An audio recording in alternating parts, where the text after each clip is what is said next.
اور ان سے دو شخصوں کا حال بیان کرو جن میں سے ایک کو ہم نے انگور کے 2 باغ عنایت کیے تھے اور ان کے گردا گرد کھجوروں کے درخت لگا دیے تھے اور ان کے درمیان کھیتی پیدا کر دی تھی. دونوں باغ کثرت سے پھل لاتے اور اس کی پیداوار میں کسی طرح کی کمی نہ ہوتی اور دونوں میں ہم نے ایک نہر بھی جاری کر رکھی تھی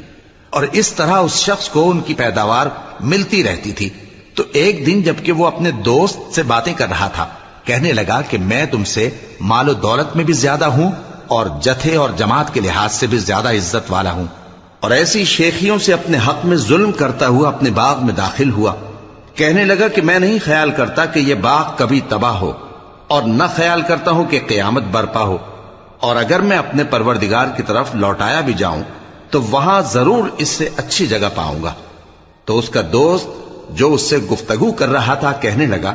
کہ کیا تم اس ذات سے کفر کرتے ہو جس نے تم کو مٹی سے پیدا کیا، پھر نطفے سے، پھر تمہیں پورا آدمی بنایا؟ مگر میں تو یہ کہتا ہوں کہ اللہ ہی میرا پروردگار ہے اور میں اپنے پروردگار کے ساتھ کسی کو شریک نہیں کرتا. اور جب تم اپنے باغ میں داخل ہوئے تو تم نے ما شاء اللہ لا قوت الا باللہ کیوں نہ کہا؟ اگر تم مجھے مال و اولاد میں اپنے سے کمتر دیکھتے ہو تو عجب نہیں کہ میرا پروردگار مجھے تمہارے باغ سے بہتر عطا فرمائے